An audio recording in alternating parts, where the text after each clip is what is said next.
All right, today we've got section 8.5 part A. We're going to break this into two parts. Tomorrow is going to continue on what we're doing today. The biggest part of today and the hardest part of today is going to be finding a common denominator. Besides that, it's going to be factoring and combining like terms. I really kind of call this an Algebra 1 on steroids type day. All the skills we're going to be doing are Algebra 1 skills. We're just doing them all together in one big problem. So these problems are going to probably have usually 4 or 5, maybe 6 steps. And the catch is we're going to have to factor and find that common denominator. We're going to add and subtract today. The thing is, when you have a common denominator, they're going to be super easy. Adding and subtracting with a common denominator is super easy. You keep the denominator the same, and you do what it asks you to do on the top.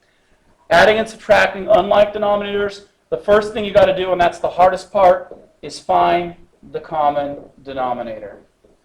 And I'm going to do a couple of examples where all I do is the common denominator, so you can kind of get the patterning on that. And if you see the patterning on finding a common denominator, the rest of the stuff will kind of fall into place. So, first example we're going to do, and I know that I'm probably going to be a little bit pressed for time, so I may cut this video off at the half-hour mark, but I may surprise myself and get in front of the half-hour mark anyway. So, we'll get through as much as we can get through, and I definitely will cover some of this in class. Not this particular example, but some of the harder ones. So, here we're looking at 8x over x plus 1 minus x plus 1 over x plus 1. First thing I want to point out, it's asking us to do subtraction.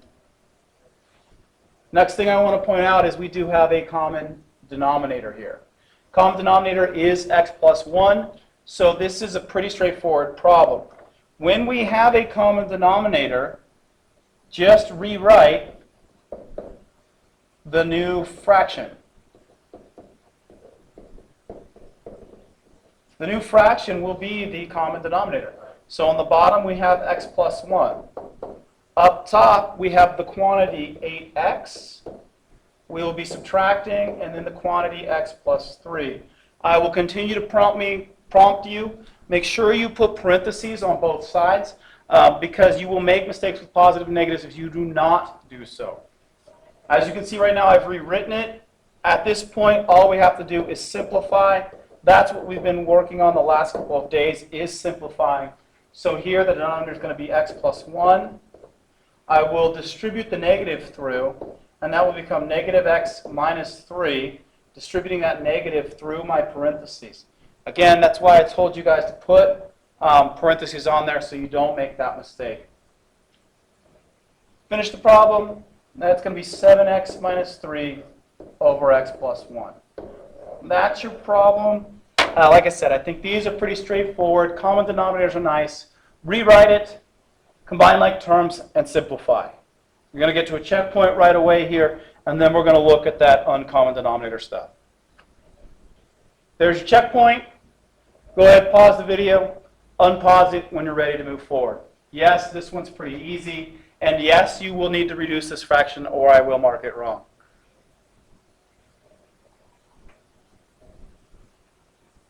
Okay, hope you're ready to move on to the next problem. And before I get to that next problem, I want to review how we find common denominators, or looking at common denominators. We're looking at things that both expressions, specifically both denominators, will go into evenly. In this case, and a lot of you guys already know it, the common denominator is going to be 12 here. And the reason it's a common denominator is because I can multiply 4 by 3 and get 12. And then I can also multiply the number 4 by 3 to get 12. So 3 times 4 is 12, as well as 3 times 4 is 12. I think I repeated myself there. 4 times 3 and 3 times 4. Common denominator there. It's pretty easy with numbers, and you guys are used to doing that. We'll want to look at these expressions.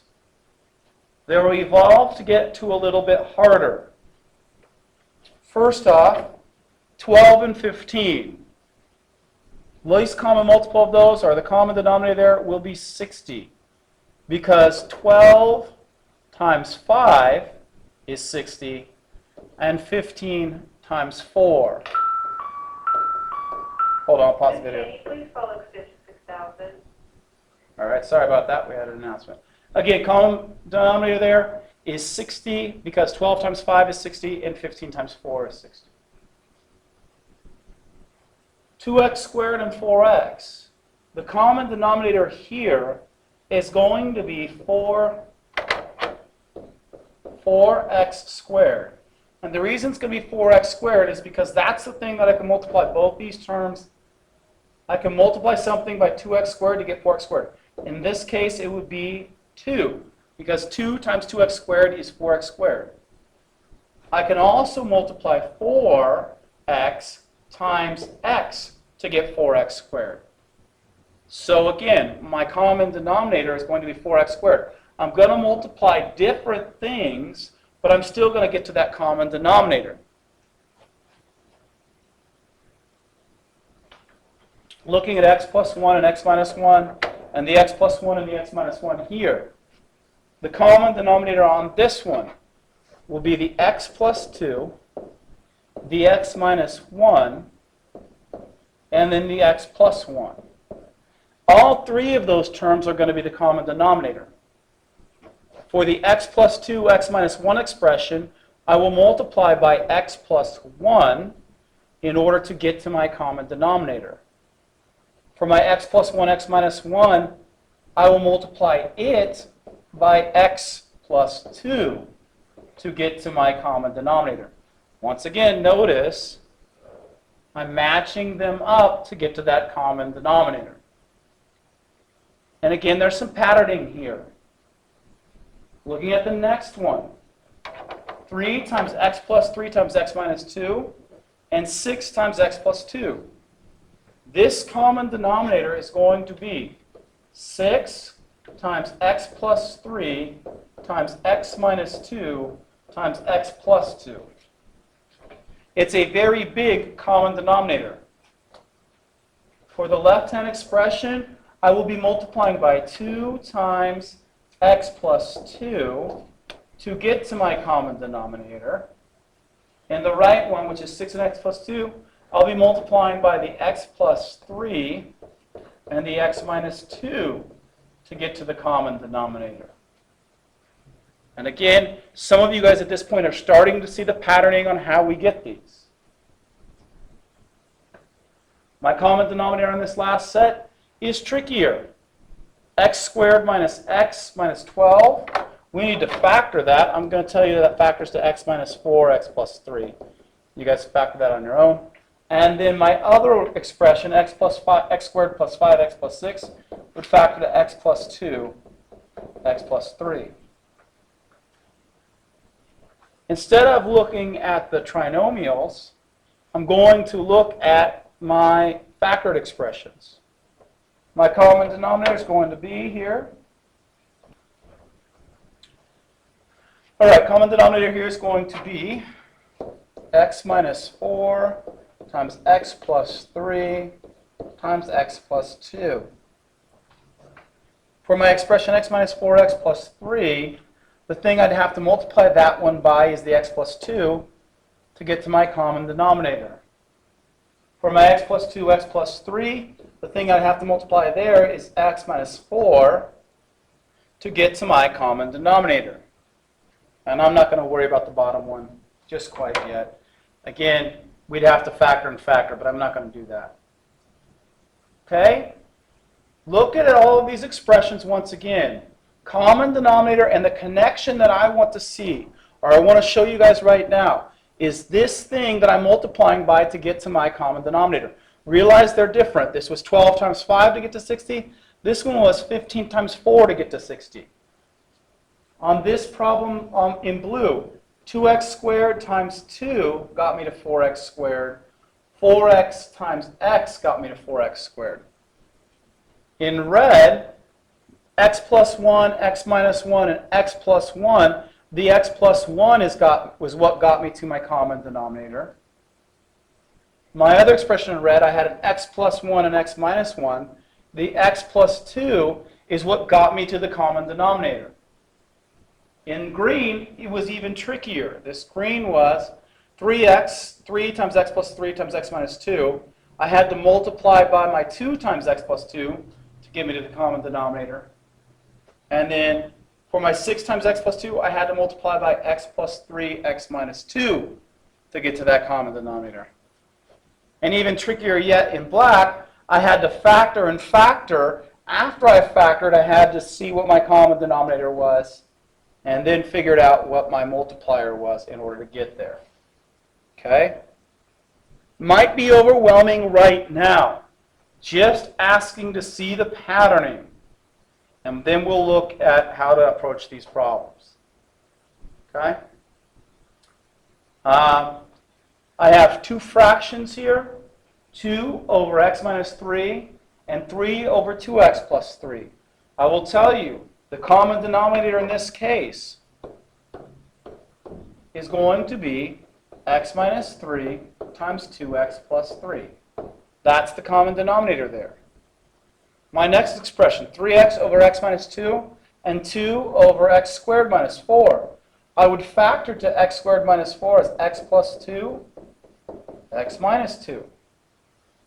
My common denominator in this case is going to be x minus 2 times x plus 2. Because again, think about what I'm going to multiply. I'd multiply by x minus 2 times the x plus 2. My second expression here, x plus 2, x minus 2, I'd multiply that by 1 to get to x minus 2, x plus 2. Up top, in my top expression now, x minus 3 times 2x plus 3 would get me there. And then 2x plus 3 times x minus 3 would get me there.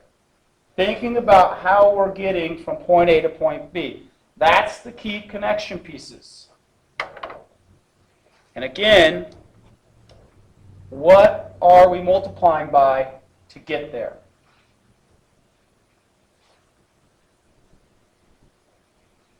Last set of common denominators that I'm going to look at. X over 3x times x plus 3. 1 over x squared minus 9, which you guys are probably screaming at the computer right now. Mr. Wood, I know x squared minus 9. That's x plus 3, x minus 3. I don't know anything else about this common denominator stuff that you've been talking about, but I do know that that's my factor for x squared minus 9. Common denominator here. And I would challenge you to try to come up with it. You might even try to pause the video right now and try to write what you think the common denominator is, because I'm going to write the common denominator right now. Again, that's the hard thing. Common denominator is what they all go into evenly. So pause that video if you're going to challenge yourself, because here comes the reveal. 3x times x plus 3 times x minus 3 is my common denominator. It's the thing that they all go into evenly. For my first expression, I have a 3x and an x plus 3. The thing I'd have to multiply by to get me to the common denominator would be the x minus 3. That would get me there. For the middle expression, I have an x plus 3 and x minus 3. My multiplier in that case will be a 3x to get me there. In my far right expression, I have an x times an x minus 3. In this case, my multiplier would have to be 3 and an x plus 3 to get me there. Again, what am I using to get me where I need to be?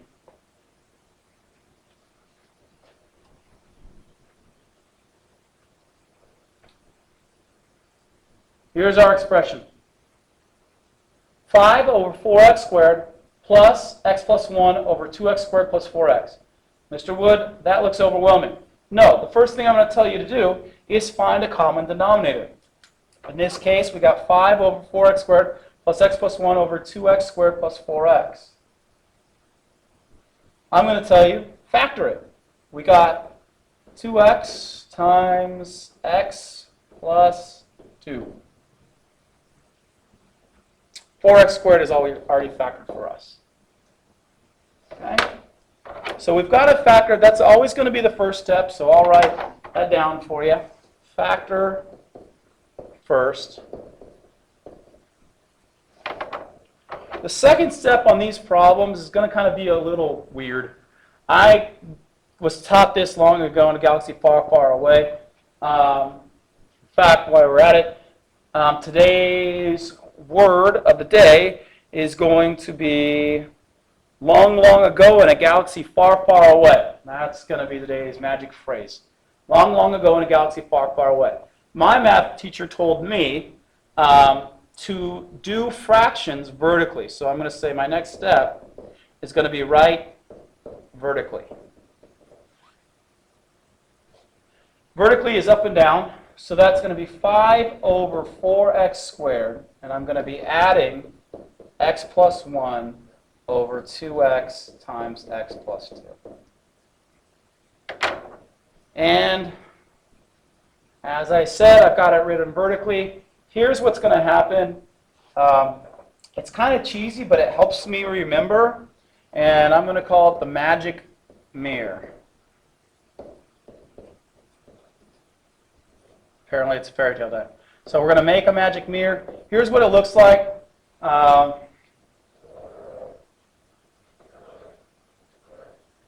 I kind of draw that line to say that that's my magic mirror. In other words, what's on the left-hand side is going to be reflected on the right-hand side. What's on the right-hand side will be a reflection. What's on the left-hand side. It's kind of cheesy. It just helps me keep things organized because these problems can sometimes get messy.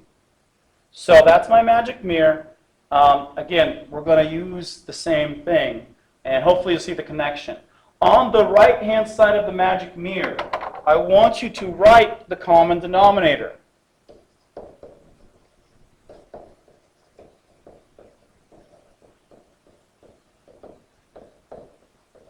We're going to write the common denominator. In this problem, we just kind of covered a ton of stuff as to what the common denominator is. In this problem, the common denominator will be 4x squared times x plus 2. It will be 4x squared times x plus 2. It's the thing that they all go into evenly. And because I'm lame, here's the way that the magic mirror is going to work. Okay? We know that I can take any expression in the world and multiply it by 1 and the expression stays the same. So all we're doing to get from one side of the magic mirror to the other side of the magic mirror is to multiply by the number 1. But as I've also told you, in this class, we multiply by special ones.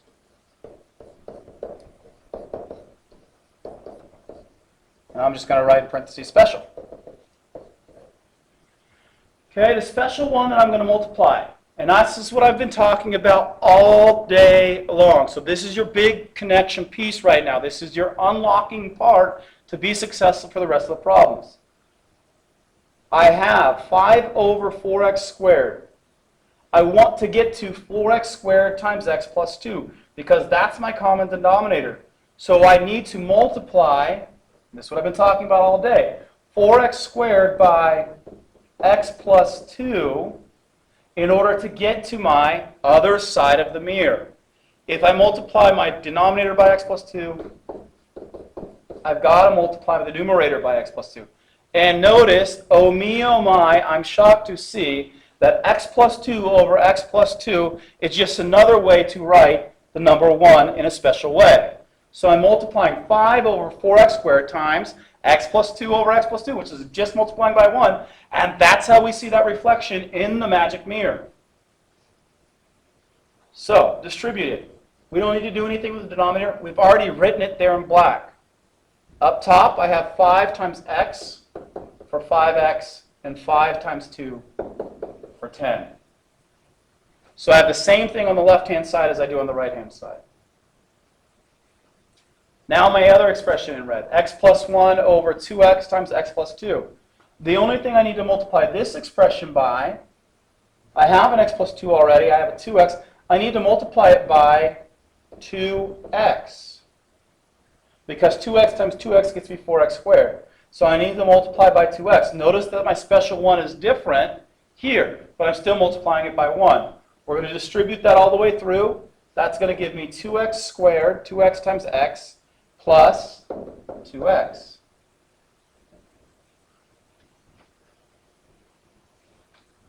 That's the hard part of what we're doing today. Okay? Again, I try to set it up in what makes the most logical sense for me. Yes, the magic mirror makes the most logical sense to me because it helps me show all my work and it helps me keep track of all my work so I don't make mistakes in a lot of the details. Again, as I told you, this stuff is Algebra 1 on steroids. All the material we're doing is Algebra 1 skill work, but we're putting it all together in one problem. We're at the end. That's the good news. So the end is just going to be simplified. And you're going to always simplify the right-hand side because that's what you had to do was work to get to that common denominator, which in this case is 4x squared over x plus 2. My numerator is going to be 5x plus 10 plus 2x squared plus 2x. And now that should look like the problems that we've kind of been dealing with all along. Again, my numerator is 5x plus 10 plus 2x squared plus 2x. And then my common denominator stays the same. Okay? Combine like terms, we'll finish this up. That's going to be what? 2x squared won't combine with anything. That'll be plus 7x plus 10 over 4x squared times x plus 2. You say, Mr. Witt, are we finally done with this problem?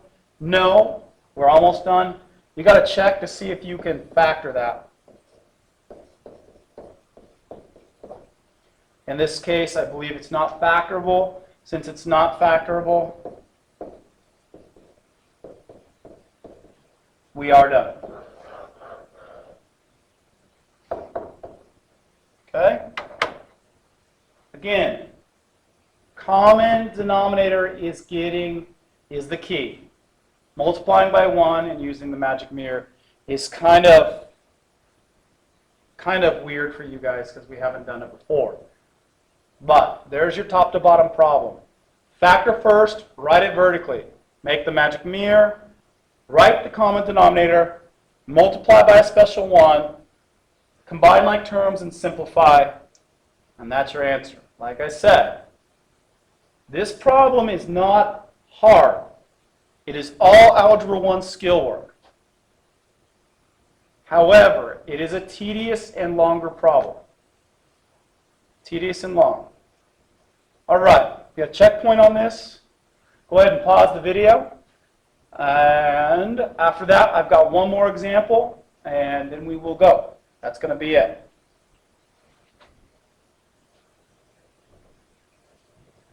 All right.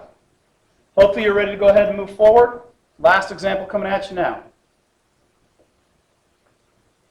7 over 3x minus 9 minus x plus 4 over x squared minus 9. Okay? I'm not going to write all the techniques down on this one.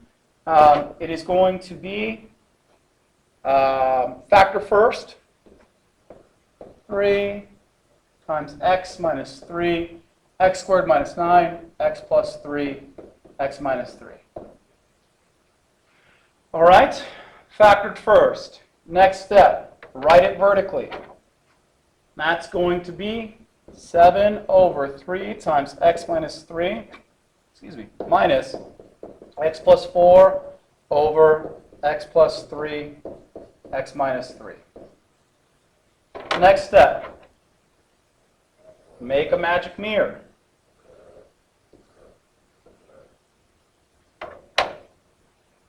Next step, write the common denominator. In this problem, the common denominator is going to be 3 times x minus 3 times x plus 3. Again, it's 3 times x minus 3 times x plus 3. Next up, multiply by a special 1. I forget what color I made special 1. I think it was green. Multiply by a special 1. I'm going to see what color it was so I can keep it the same. Yep, green. Special 1. I've got to get to the other side of the magic mirror. For 7 over 3x minus 3, I'm missing the x plus 3. So I'm going to multiply by that x plus 3. To get to the other side of the magic mirror, that gives me 7x plus 21. My next expression, I've got x plus 3, x minus 3 in the denominator, x plus 3, x minus 3 in the denominator. I need a 3, so my multiplier here is 3, distributing all the way through. Hold on to that negative sign. Don't do anything with it yet. I'll show you what we do with it. Distribute this all the way through. That's 3x plus 12. Okay? 7x plus 21 over that common denominator. We will simplify the right-hand side. We got to the other side. Getting to the other side is getting that common denominator. Common denominator 3 over x minus 3, x plus 3. Up top, we will have 7x plus 21.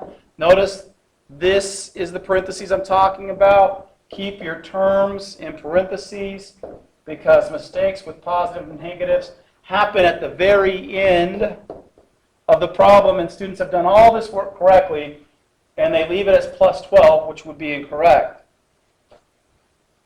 Finish this up. Let's distribute that through. That's 7x plus 21 minus 3x minus 12 all over 3 times x minus 3 times x plus 3. Combine like terms.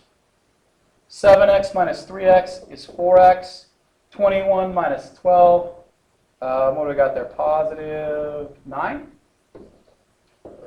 And that's over 3 times x minus 3 times x plus 3. And we're done. 4x plus 9 over 3 times x minus 3 times x plus 3. We're done. I will tell you right now, students will try to cross-cancel the 3 and the 9. You cannot cancel the 3 and the 9. Reason you can't cancel the 3 and the 9 is because 4x plus 9 is a factor. 4x plus 9 is what we would have to drop to simplify with a giant 1, and we don't have any terms that say 4x plus 9. All right? I told you guys this was going to be a little long. Common denominator is going to be your key. It is a little tricky. I will model 1 or 2 more problems like this in class. But like I said, do take the time to try the checkpoints today because it's better to come into class prepared with questions than not knowing anything at all. So your last checkpoint's coming up. There you go. I'm going to go ahead and sign off from here so you don't have to worry about hitting the pause button. Good luck. I hope you enjoy your 3 days off this weekend, and I will see you guys back in class on Tuesday.